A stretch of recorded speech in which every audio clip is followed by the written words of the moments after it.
Les pays comme la RDC ici à côté peuvent se faire agresser et vivre des conflits interminables pendant que la communauté internationale regarde ailleurs alors que nos crises semblent inaudibles. L'Afrique est l'objet de convoitises multiformes. Mais pour pouvoir mettre la main sur les immenses richesses du continent, les géants de son monde attisent le feu et les conflits. Ils nous mènent une guerre de l'ombre. Ils ne se laissent pas voir, mais ils sont là, cachés, déguisés et illustrés.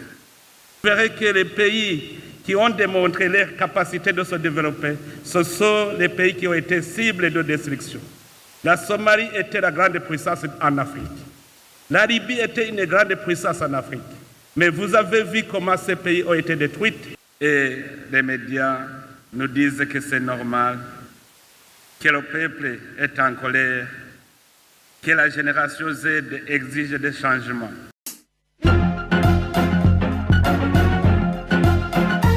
Monsieur le représentant de la Gambie, Monsieur le représentant du PNUD au Burundi, Mesdames, Messieurs les gouverneurs de province du Burundi, Monsieur le président du Conseil national de la jeunesse du Burundi, Monsieur le coordinateur national du programme d'autonomisation économique et d'emploi des jeunes PAEJ, Mesdames, Messieurs, représentants des jeunes dans les pays membres de l'Union africaine, ici présents, Excellences, Mesdames, Messieurs, les délégués, chers jeunes burundais qui sont présents dans cette séance, tout protocole observé. C'est avec un grand honneur et un plaisir d'ouvrir les travaux de cette 4e session du dialogue continental sur l'agenda jeunesse, paix et sécurité en Afrique. Tout d'abord, je salue chaleureusement l'auguste assemblée et souhaite la bienvenue à tous les officiels et les jeunes venus des différents pays d'Afrique pour participer à cet important événement. Je vous adresse mes vœux de bon séjour parmi nous dans un esprit de fraternité. Je remercie sincèrement vous tous, distingués invités et participants, qui avez bien voulu répondre positivement au présent rendez-vous, malgré les multiples obligations dans vos services respectifs. C'est pour nous un signal fort de soutien, de solidarité et de franche collaboration, et un témoignage éloquent de l'intérêt que vous attachez à l'agenda jeunesse, paix et sécurité en Afrique. Chers honorables, distingués invités, Mesdames, Messieurs, l'Afrique est un continent dont la majeure partie de sa population est jeune. Selon les estimations des Nations Unies, les jeunes représentent 70% de la population totale du continent africain. On estime 400 millions le nombre de jeunes âgés entre 15 et 35 ans sur le continent. Il s'agit d'une réalité qui dicte aux décideurs africains une stratégie à adopter, inscrire la jeunesse au cœur des actions en vue de capitaliser cette opportunité. Cependant, malgré leur dynamisme et leur détermination à contribuer au développement des pays respectifs et du continent, certains jeunes sont toujours confrontés à plusieurs défis dont le principal est le manque d'emploi. Nombreuses économies africaines ne peuvent pas absorber le grand nombre de jeunes entrant sur le marché du travail, ce qui entraîne des frustrations chez les jeunes, les poussant ainsi dans des actes déstabilisant la paix et le développement socio-économique. De même, on constate amèrement que beaucoup de jeunes Africains quittent leur pays dans l'espoir de trouver de meilleures opportunités d'emploi ailleurs. Ces départs, souvent difficiles et risqués, reflètent leur décision profonde d'améliorer leurs conditions de vie et de soutenir leurs familles restées au pays. Et cela s'ajoute à d'autres enjeux mondiaux qui se répercutent sur le continent. En effet, Excellences, Mesdames, Messieurs, quand nous observons des mutations en cours dans le monde et les réponses que notre continent apporte aux questions de l'ère, il semble que nous ne réalisons pas assez les enjeux du moment. Les pays africains, l'un après l'autre, subissent des troubles internes et les médias nous disent que c'est normal, que le peuple est en colère, que la génération Z exige des changements. Et voilà que des pays traditionnellement paisibles deviennent soudainement agités. Mais en fait de compte, on ne sait plus définir les vraies causes de ces conflits violents. Les uns vous diront que c'est à cause de la pauvreté, alors que celle-ci aussi est causée par des conflits violents. Ce qui fait que la pauvreté soit devenue un prétexte et non une cause du conflit, car le conflit ne résout pas le problème de pauvreté. Par contre, il l'empire. Il faut chercher ailleurs les vraies causes des conflits en Afrique. Ici, je souligne, parce que j'ai eu beaucoup d'occasions de discuter avec beaucoup de personnes avisées. Si vous demandez les causes des conflits en Afrique, beaucoup vous diront que les causes de ces conflits, c'est la pauvreté.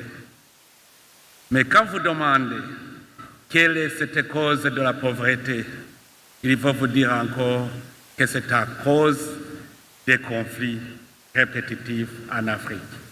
Alors, où est-ce que nous allons trouver la solution? Si la pauvreté est source de conflit et que le conflit est source de pauvreté, alors où trouverons-nous la solution? Mais ce qu'on sait, c'est que le conflit conduit à la destruction de nos nations. Il faut chercher des solutions sur la pauvreté. Aujourd'hui, presque toute l'Afrique est confrontée à une guerre géopolitique et idéologique de grande ampleur. Certes, sur la grande partie du continent africain, on n'entend pas des crépitements des armes, mais je dois vous avouer que la guerre d'aujourd'hui est plus subtile et plus complexe que nous le pensons. L'Afrique est l'objet de convoitises multiformes. Mais pour pouvoir mettre la main sur les immenses richesses du continent, les géants de son monde attisent le feu et les conflits. Ils nous mènent une guerre de l'ombre. Ils ne se laissent pas voir, mais ils sont là, cachés, déguisés et illustrés. Dans un tel contexte, Les pays comme la RDC ici à côté peuvent se faire agresser et vivre des conflits interminables pendant que la communauté internationale regarde ailleurs alors que nos cris semblent inaudibles. Les pays comme le Mali, le Burkina Faso, le Niger et les autres pays du Sahel peuvent se retrouver confrontés à l'insécurité djihadiste pendant des années sans que la communauté internationale ou régionale n'intervienne pour ramener l'ordre en guise de solidarité.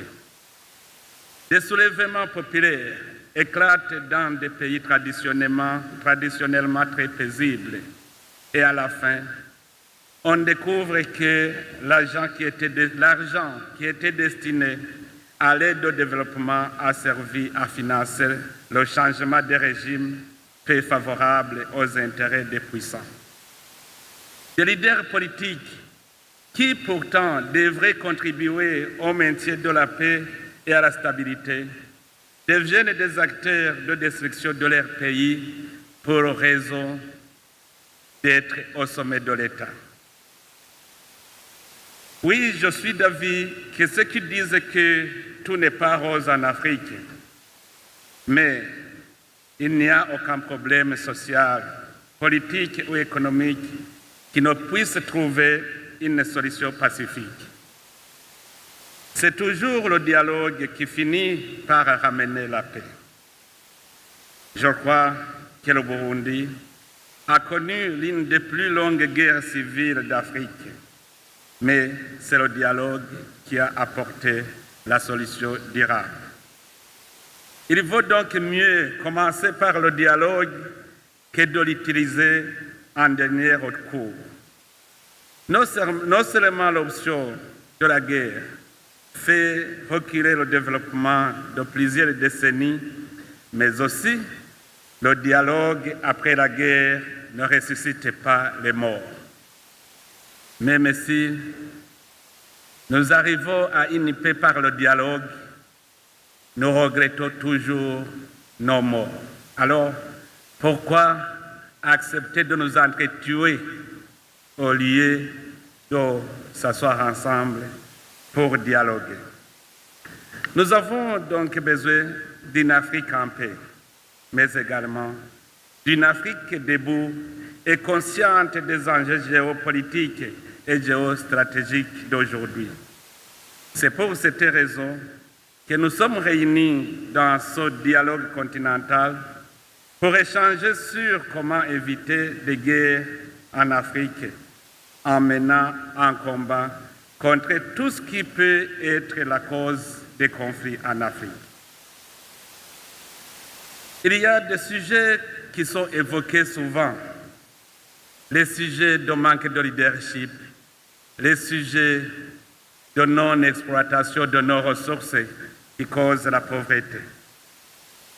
Concernant la question de leadership comme source de conflit, la question de leadership est remise en cause par des idéologies politiques qui poussent les politiciens à chercher la maîtrise des ressources de l'État pour se maintenir au pouvoir.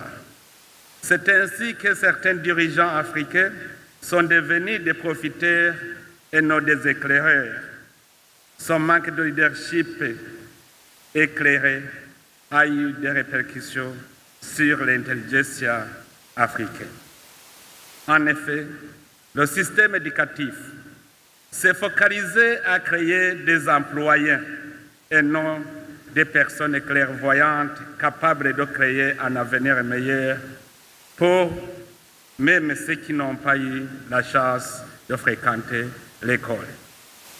Ils nous jugent que nous sommes pauvres, mais entre-temps, ceux qui nous jugent que nous sommes pauvres, ce sont eux qui sont en train de piller nos ressources naturelles.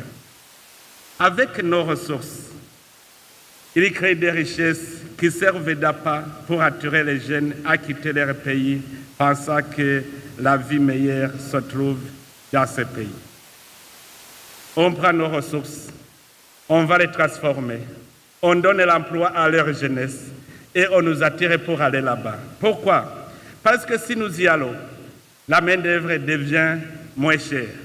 Mais aussi ce qu'ils transforment, ils vont le vendre chez nous à plus cher.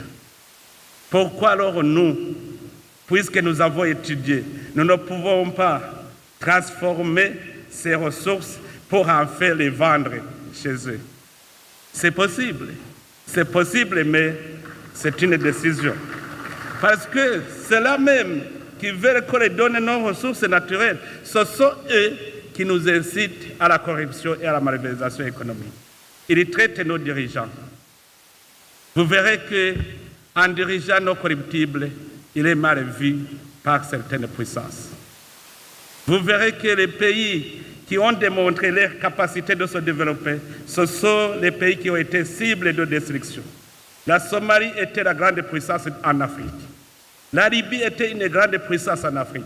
Mais vous avez vu comment ces pays ont été détruits jusqu'à ce qu'on ne se rappelle plus là où étaient les villas et les buildings. J'ai été en Somalie, j'ai vu ce qui s'est passé là-bas. C'est une expérience que j'ai. Si Alider n'est pas corrompu, n'est pas versé dans les malversations économiques, il est mal vu.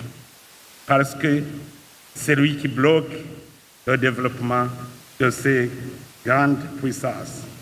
Malgré tout cela, le continent africain reste une source de meilleures opportunités pour l'entrepreneuriat et la créativité des jeunes. Chaque jour, je vois des jeunes Africains qui exhibent leurs talents dans des secteurs de production variés. Les uns dans l'agriculture, l'élevage et le TIC, d'autres dans l'industrie de transformation et dans la production artistique et j'en passe. Je suis de près les activités de la jeunesse. La jeunesse africaine commence à se réveiller. Je vois sur les chaînes YouTube ce qui montre comment ils rapportent quand ils adhèrent au secteur agricole. Je vois en Afrique de l'Ouest, en Afrique centrale, en Afrique de l'Est, les jeunes démontrent très bien qu'il y a moyen de créer des revenus quand nous acceptons de pratiquer l'agriculture et l'exploitation de nos ressources naturelles. Nul n'ignore que les innombrables opportunités qu'offre le continent africain et qu'il faudra aussi les capitaliser. La main-d'œuvre jeune, les ressources énergétiques et minières, les atouts naturels dont regorge le continent africain sont des facteurs qui peuvent favoriser l'autonomisation et l'engagement des jeunes dans le développement durable du continent. Honorables et distingués invités, mesdames, messieurs, comme d'aucuns parmi nous le savent, les questions en rapport avec la jeunesse, la paix et la sécurité sont des questions transversales qui nécessitent d'être associées à des programmes et des interventions particulièrement centrées sur la protection sociale, la protection de l'environnement, la consolidation de la paix et l'autonomisation des jeunes. C'est dans ce cadre que des efforts visant à promouvoir la paix et la sécurité en Afrique, en particulier l'intégration de la contribution des jeunes, ont été entrepris par l'Union africaine. En effet, plusieurs initiatives telles que l'adoption par l'Union africaine de l'agenda jeunesse, paix et sécurité visent à promouvoir l'autonomisation et l'engagement des jeunes dans les efforts de paix, de sécurité et de gouvernance à travers le continent. L'adoption de la résolution 2250 sur les jeunes, la paix et la sécurité par le Conseil de sécurité des Nations Unies en 2015 a consacré l'inclusion des jeunes dans la construction de leur propre avenir en invitant à prendre part à la création des solutions pacifiques dans les régions touchées par la violence et les conflits armés. L'influence de la jeunesse sur la marche du monde reste prépondérante. En les associant au vrai sens du terme, aux initiatives de la promotion de la paix et de la sécurité et de la stabilité en Afrique, les institutions concernées doivent donner de la visibilité aux contributions que les jeunes apportent au monde d'aujourd'hui et à celui de demain. Je ne le dirai jamais assez. Nos meilleures ressources sont les jeunes de nos pays. Notre jeunesse représente ce que sera notre continent et il est de notre devoir de leur permettre d'atteindre la meilleure version d'eux-mêmes en tant qu'agents de changement et ils sont les seuls à pouvoir dessiner l'avenir du continent. L'Afrique doit impérativement investir dans des solutions qui offrent aux jeunes de réelles possibilités de se lancer dans les activités qui leur permettent de réaliser leurs rêves et devenir des architectes de leur propre destinée. C'est pour cela que j'invite mes homologues présidents et chefs de gouvernement africains à prendre des initiatives audacieuses de nature à permettre aux jeunes de se sentir soutenus et encouragés. Aussi, j'invite les jeunes à ne pas se distraire et aussi à apprendre la discipline de la vision. Pour pouvoir mettre en œuvre la vision, il faut la concentration, il faut la discipline, il faut toujours aller dans le même sens tous ensemble. Ici au Burundi, notre slogan, c'est « Ensemble, tout est possible ». On ne pourra vaincre la pauvreté que si on est ensemble. Les dirigeants et les dirigés, les adultes et les jeunes, ensemble, nous pourrons bâtir notre avenir. Et nous devons le comprendre tous.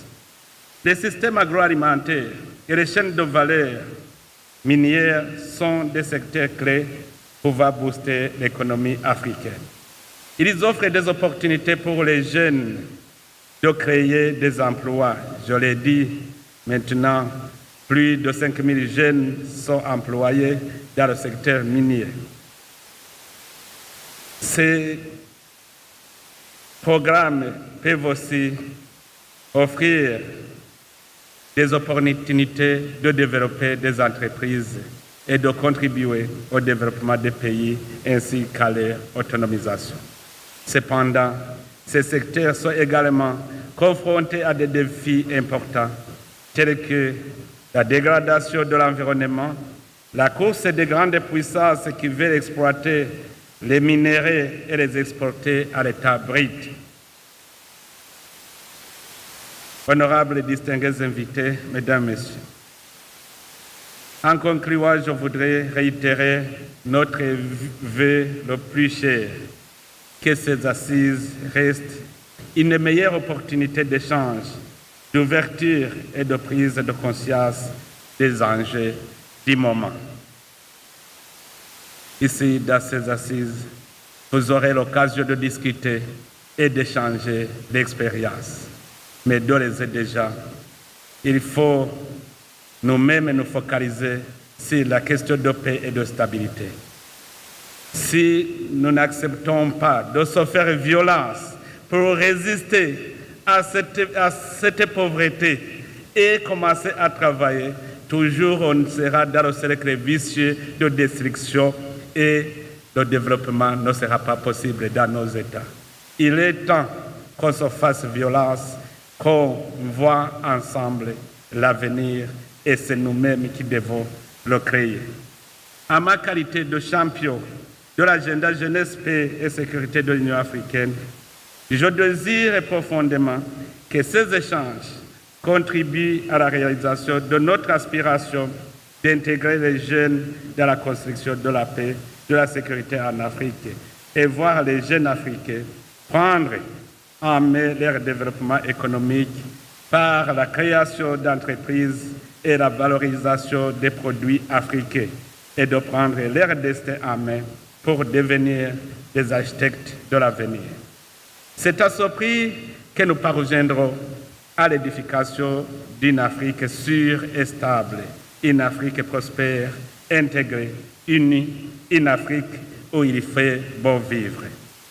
C'est sûr, c'est vrai, que nous déclarons solennellement ouverts les travaux de la 4e édition du dialogue continental sur la jeunesse, paix et sécurité organisée sur le thème « Au-delà des discours, l'autonomisation et l'engagement des jeunes dans le développement durable, le système agroalimentaire et les chaînes de valeur minière un moteur essentiel de l'agenda continental, jeunesse, paix et sécurité. » Que Dieu bénisse vos travaux.